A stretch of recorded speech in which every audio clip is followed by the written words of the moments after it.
Hi, everybody, and welcome to my live training webinar, The Psychology Behind No Contact. So I am choosing to re-record this because there was technical issues when I was live, and I do apologize for them, but I'm so excited to share with you guys all of this information that's really going to help you through your journey. For those who don't know me, I'm Coach Pearl, a relationship coach. I myself went through no contact and I am married to my ex, so I know exactly what this feels like. And over the past couple of years, I've helped so many people reconcile their relationship, get back with their exes, and I have a lot of free, valuable content across various social media platforms like TikTok, YouTube, etc. So without further ado, let's get into this. So, first of all, why does no contact feel so hard? No contact feels so hard because it goes against every single instinct we're taught as kids. When we're young, we're taught if we want something, you fight for it, you go after it. Okay. And so when your ex breaks up with you, you want them back. It is natural to want to chase, to want to negotiate the breakup, to want to maybe even plead and convince your ex to give you a second chance because you're going to have those fears. What if my ex forgets about me if I do no contact? What if my ex finds somebody else or moves on from me? What if they get over me and this distance is too much for them? But in reality, it's the opposite. The more you try to push them and bring them in, the farther they're going to run away. I know this myself because I myself am married to my ex and I was the dumpy. So I know what it's like to get dumped and to want this person back so badly, but to be so afraid, to be so afraid of losing them for good. I get it because I've been through it myself. In my situation, not only did we get back together after a 4-month breakup, we've been happily married since. So I know for a fact that no contact is the best path forward. Now, going no contact is scary because it feels like you're taking a risk, but you're not taking any risk. No contact will not, under any circumstance, help your ex move on from you. It won't, okay? Human beings react to loss, not to access. We only value what we fear we might lose, okay? And so when we lose something or when we fear we're going to lose them, that's when we value them. We see the value in people when they're gone, not when we have them. And that's unfortunate, but that's what happens. And so when you finally stop chasing your ex, that's when they're able to start seeing your value. Let me give you a really good example of how humans react to loss, not to access. Imagine your parents bought you a pair of AirPods. You have a pair of AirPods. You don't really care for them. They're just AirPods. You listen to music and podcasts, but it's not a big deal. It's just an AirPod, right? Now imagine you lose those pair of AirPods. And so now you're stuck with wired earphones. Now that you're stuck with the wired earphones, you can start seeing the value of the AirPods because you have something to compare it to directly and because you no longer have those AirPods. So now you can start thinking, wait a second, those wired earphones, well, those wired earphones, well, they're kind of annoying to run with, right? When I had the AirPods, I was able to charge the case while still using it, right? The quality of sound on the AirPods are better than the wireless earphones. So now that you have the wireless earphones and you lost the AirPods, you're able to directly see everything that was so amazing and all the benefits from the AirPods. Now imagine you end up finding out that they're discontinuing AirPods completely.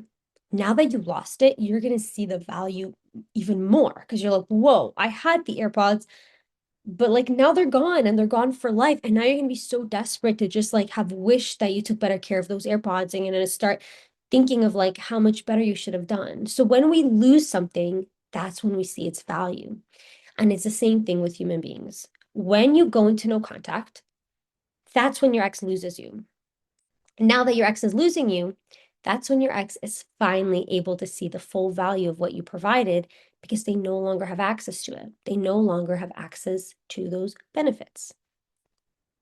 Now, it feels counterintuitive because in your mind, you feel like the closer you pull your ex in, right? You feel like, they're not going to forget about you, but it's the opposite. The closer you pull them in, the more pressure you put on them, the farther they run, the farther they pull away, especially avoidant exes. But distance breeds curiosity. It makes them get closer to you. So the space reduces the tension and the issues that you two have, and the silence gives them the contrast to be able to compare what it was life with you and without you, and now they're able to really regret no longer having you. So absence is a lot more stronger and powerful than any words. You can convince your ex to get back together with you through words, but through your absence, your ex can feel your loss, and now your ex can want you back.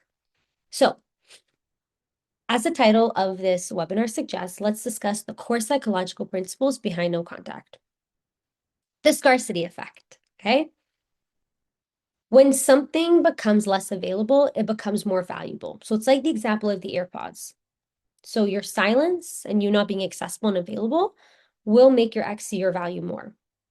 When we lose something, when we lose somebody, we value and appreciate them more because we no longer have them. The next thing, the next psychological principle is the reactance theory. People will instinctively resist what they're feeling that they're losing control over. What exactly does that mean? Think of it this way.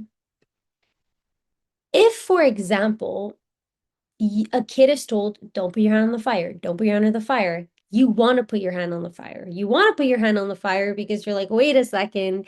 As a kid, you're like, I can't do it, so I want to do it, right? So you want to go against what it is that you're not allowed to do.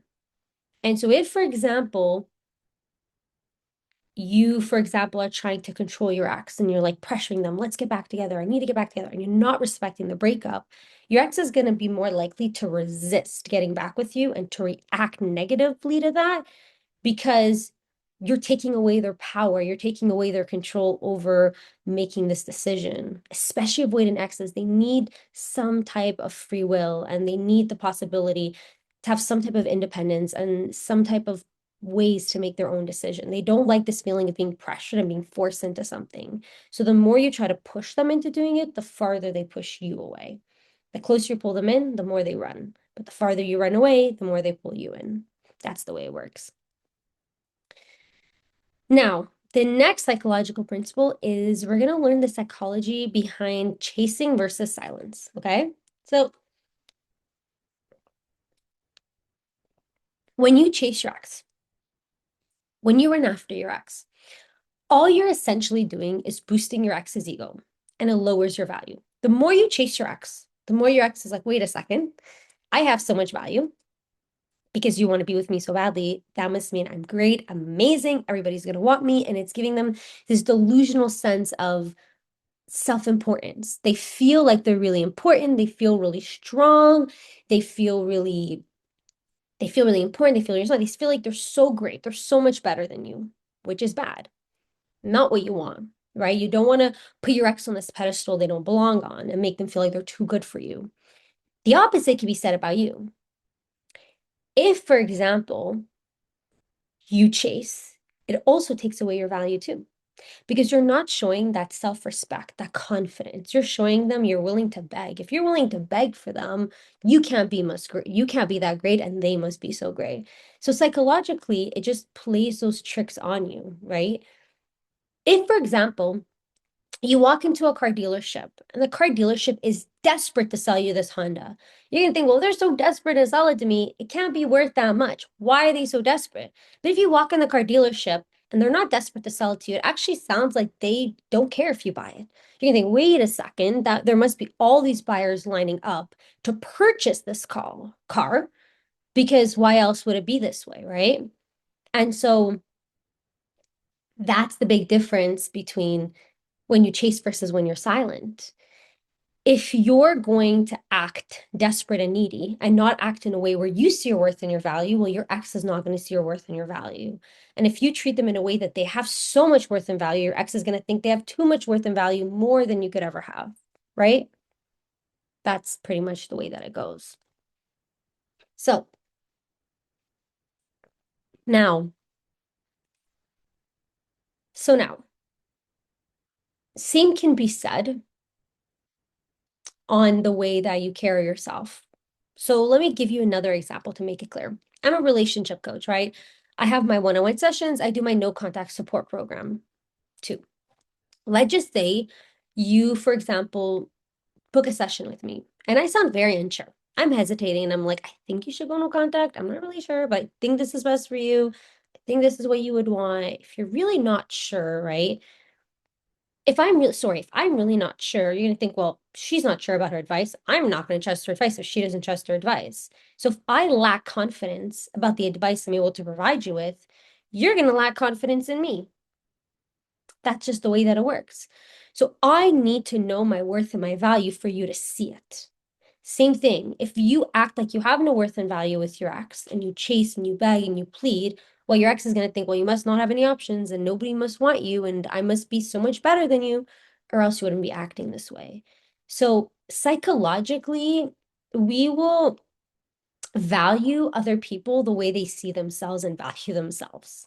And we will value ourselves the way society and people around us value us. It's just the way that it works. So you need to stop begging. You need to go silent.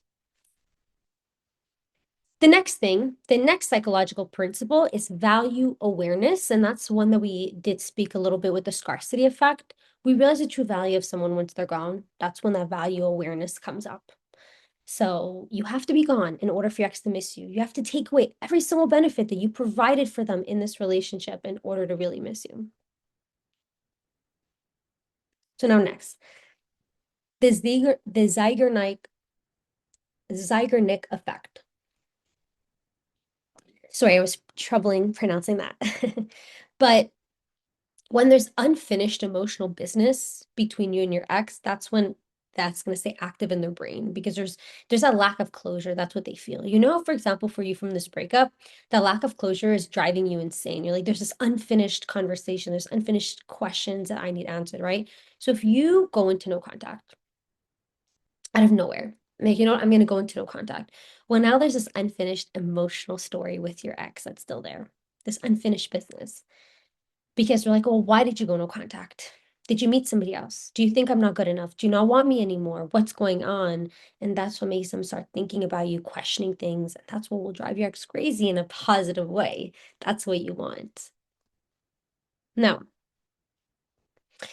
I got back my ex. I'm married to my ex. So I want to discuss a little bit about how I got back my ex for the second part of this webinar. So this is my real journey, not just the theory of things. When I started no contact, I didn't just go quiet. I completely cut off all contact. I didn't reply to the breadcrumbs either. I really, really made sure to not look at the social media. I actually did not have them on social media. You don't have to block your ex on social media, but removing them is something that is recommended if you can. And so my silence was really all around. For those of you who know my full story, because in webinar one, I shared my full story. You guys can go back and watch that to hear it more in details. But to kind of summarize it, he broke up with me. I did no contact for about 3 weeks at first, and then he started reaching out to me, but it was breadcrumbs. And back then I did not know the difference between breadcrumbs and real reach out. And so I responded and we hung out for the week, but then he got cold again because I gave him that validation through the breadcrumbs. And then that's when I did no contact the real and right way. And I did no contact for a full 3 months in a row before he came back and we got back together. So basically, when I did no contact the right way, the second time around, and I actually put myself at the forefront of this no contact, and I made sure to avoid all of the mistakes and to really just focus on cutting off all communication and all contact, direct and indirect. Very important, direct and indirect. And later on in this webinar, we'll discuss a little bit the mistakes. So we'll get into that as well. So the next thing that I did was I focused on hobbies and goals. The breakup bucket list. So for those of you that are in my no contact support program, you know about this already. For those of you who aren't in it, highly recommend checking it out and joining because this is really going to transform your whole no contact journey. But in there, in my no contact support program, there's a document which is the breakup bucket list. I will go ahead and show it to you guys. But essentially, you need to focus on hobbies and goals. You can't just sit there waiting in no contact. If you're putting all of your energy into waiting for your ex is going to feel that desperation and that neediness, and it's going to push your ex away, which is not what you want to do. You want to give off that confident energy. You're good, you're happy, you don't care. You want to give off that good, confident energy. And so the way to do this is by actually self-improving. You have to focus on hobbies. You have to focus on goals. I actually took the time in my no contact to self-improve, to become that best version of myself. That was so important to me. I made sure to become that best version of myself. So pretty much, I made sure to actually work on myself, heal from what I needed to heal, but again, to find hobbies, to find goals. And I actually not only made the time go by faster, when at the my now husband, but he was my ex at the time, had come back, he was like, wow, you've accomplished so much. I see how much you've done. Like that is so impressive. And that was a part of that reattraction. And so don't take this no contact lightly or in vain. See this no contact as a way to actually take your power back and to self-improve and to make yourself the happiest, healthiest, best version of yourself. Time goes by so much faster if you're actually busy. Time goes by so slow when you do no contact, and time goes by so slow when you do no contact and you're just there waiting and feeling sorry for yourself and you're stuck at home and you're not doing anything productive. So don't take that route. Don't do that. I will go ahead and show you guys the breakup bucket list actually, um, just so you guys can see what it looks like, because I think it's very important for you guys to go ahead and do that. So essentially, the breakup bucket list is just a way to hold yourself. It's just basically a way to hold yourself accountable to actually, to actually doing certain things into self-improving. Because I think it's easy to kind of like say like, okay, I'm gonna self-improve. I'm gonna try to do everything to be the best version of myself.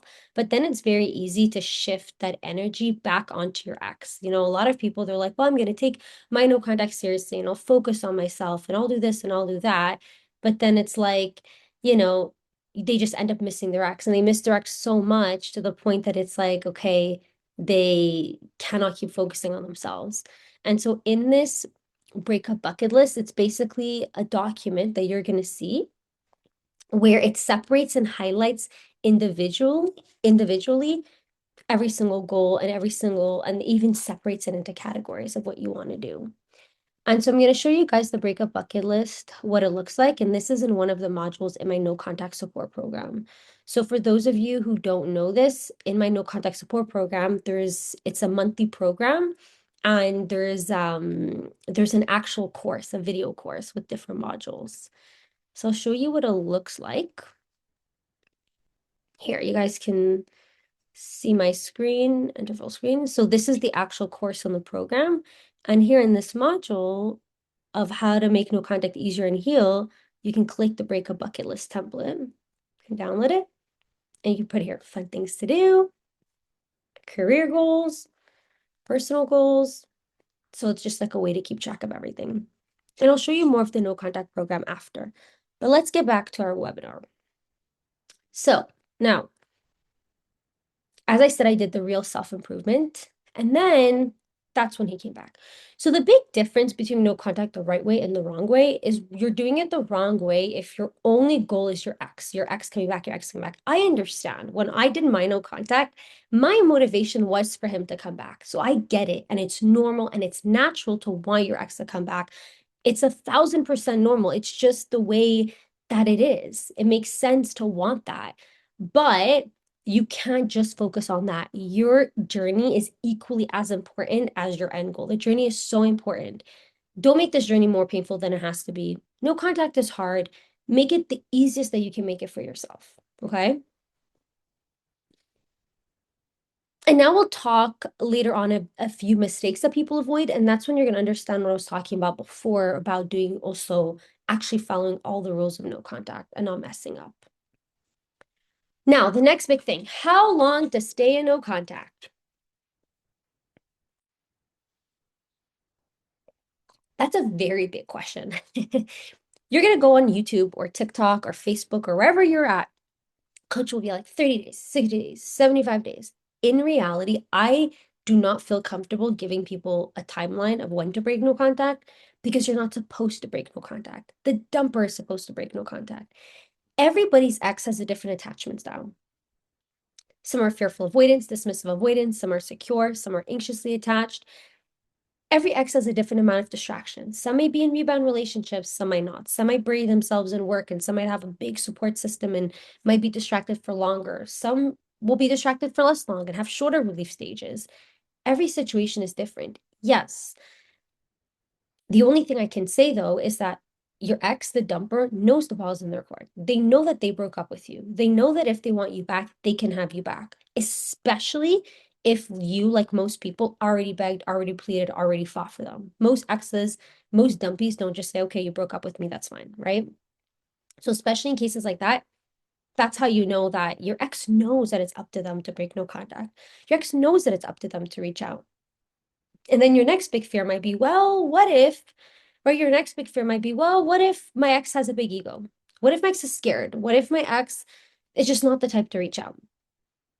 Well, right? Well, in those cases, it doesn't matter because no matter how avoidant your ex is, as long as your ex feels the feelings of missing you strongly enough, that's going to trump their feelings of fear, their big ego, and anything else. Yes, those types of exes might not come back quickly because their ego will prevent them, or their distractions, or their avoidance might prevent them from feeling those emotions right away. But eventually, when enough time goes on, your ex will be able to come back and they'll find a way to reach out. There's always a way to reach out in a way that doesn't compromise their ego. And if they're missed you enough, they won't even care and they will eventually compromise their ego. And so another thing too is I've been doing this for years. I've helped so many people. I'm not the only one that's gotten married. That's probably one of the coolest things, you know? But something you have to understand though is sometimes people do say, you know what, I'm just going to reach out to my ex. If you break no contact and reach out, there's a very, very high probability your ex is not going to respond because what's the chances you reach them at the right moment? And you might have just ruined your whole no contact. And you might just look back and think, wow, I shouldn't have done that. But I've seen it. Sometimes there's a small little off chance you might break no contact and your ex will be like, you know what, fine, let's get back together. In those cases, though, the amount of people that came back to me were like, guess what? My ex left again. Why? Let's take it back to the psychological principles of no contact. The reason why that happens is because if you're the one that pushes your ex to get back together and they're like, fine, let's just do it, your ex doesn't fully see your worth and fully see your value, so they're just going to leave again. But if your ex has a big ego or is scared to reach out or is avoidant and they don't reach out right away and they think about it and they take months and months and months to think about it, well, by the time they reach out, they're sure of what they want and they're not likely to leave you again. And that's another thing that I did correct in my no contact situation is I let him fight for me. Yes, he broke up with me. Yes, I'm the dumpy. Yes, I'm the one that wanted that second chance, but I didn't view it or nor treat it that way. I treated it as he wants me back, he needs to fight for me. And he did. And that's why we're happily married all these years later. My breakup happened December of 2020. My breakup happened years ago. So yes, the stuff works, guys. It really does. It's no contact is the most incredible thing that you can do because you'll heal, you'll grow, and it will either make your couple much stronger. In most cases, most exes come back, or you might even end up healing and not care, which is equally as much of a success story. Now, biggest mistakes people make. These are really common mistakes you need to avoid. Breaking no contact too soon due to anxiety or loneliness, bad idea. We just discussed why. But you can't time breaking no contact because you don't know exactly what your ex is going through. So don't break it. The dumper needs to break it. The only situation where a dumper doesn't break it is if you are the dumper and you fought for your ex and your ex rejected you. Well, you're no longer the dumper. Now you take on the role of the dumpy. Next, responding to breadcrumb text. And that was the big thing that I made a mistake myself. What is a breadcrumb text? Huge and a very important question. A lot of exes, okay, especially fearful avoidance. A lot of people in my no contact program are fearful avoidance.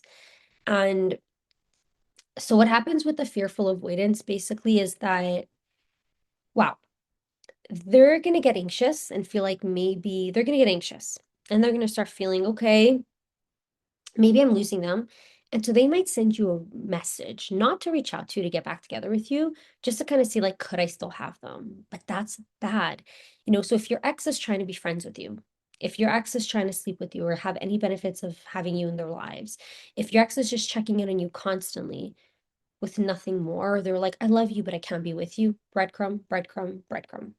The reason your ex is breadcrumbing you this much is because they don't want to fully lose you and they want to still have you just in case. But if you give them the validation, which is the mistake I had made, you just end up losing them. So don't do that. And actually, because it's so confusing and complicated, breadcrumb, reach out, what is what? You go to my no contact program and you go to the section of module 3, how to respond to your ex. Here, I delve deeply. What is a breadcrumb? What is a reach out? And the rules for responding, right? Breadcrumbs you ignore, reach outs you can respond. But even with the reach out, there's this list of rules in order to respond. Very important. Next. Obsessively checking their social media or stalking. That is so bad for many reasons. Number one, your ex is going to take that as a sign as you're still interested, which is bad. And number two, it's bad because it's going to put all that energy onto your ex and you're going to have that desperate, needy energy, which is not what you want. Exes come back when you detach, when you heal, when you're in a better space. So, yeah. The next thing is waiting passively instead of self-improving and growing. Big, big, big mistake. You can't wait passively. Another big thing that's so horrible with waiting passively is when you passively wait for an ex, time goes by so freaking slow. So freaking slow. So in this module here, module 2, how to make no contact easier and heal, follow these things, right? There's a checklist of things to make no contact easier, things to do to not miss your ex, things to do to help you heal, how to reduce your anxiety, things to do instead of breaking no contact with your ex. Follow these lists of things, follow that guidance I'm providing in my no contact support program. You need to follow it because you don't want time to go by slow. Don't make it brutal for yourself. No contact is hard enough. Make it as easy as can be because of how hard it is. Okay. Last but not least, there's another couple little mistakes people make by not properly following no contact. And that's things of like, if you're not communicating with your ex isn't enough. You have to try to avoid your ex at all costs. Don't run into them. If you need to, because you're together, you like share kids or you work together, you're in school together, that's fine. But don't treat them like your ex or like somebody you dated. Treat them the way you would treat any regular colleague that you're not friends with or any, or any like co-parent that you're not necessarily friends with. Just the bare minimum of communication. All contact needs to be limited to what is necessary. All contact. And that is actually my module 1 in my intro to no contact. I discuss what exactly is the rules of no contact. Okay. And these are some of the rules too. Next, you want to make sure if you're in no contact, but then you have mutual friends and you're like, I miss my ex and I want my ex back. Again, you're undoing the effects of no contact. Listen, exes don't come back because you're not reaching out to them. Exes come back because you not reaching out to them is making them feel like they've lost you. That's why. Does it make sense now? So yeah. Don't make those mistakes either. Don't go posting on social media things about how you missed your ex, you're sad without them, all that. No, no, no. Definitely not. And then make sure to not look at your ex's social media either. So you have to commit to no contact fully, fully, fully, and put that energy onto yourself, not onto your ex. Last but not least, you need to shift from fear to power. We spoke about confidence before and the importance of confidence. So your fear might be I'm losing them forever, but you have to reframe that to let them feel what it's like to lose me. Your fear is they'll forget me, but you have to flip it into I'm unforgettable. I have so much worth and value. Your fear is I need them to feel okay, but flip that into I'm okay with or without them. Your power comes from self-respect, emotional independence.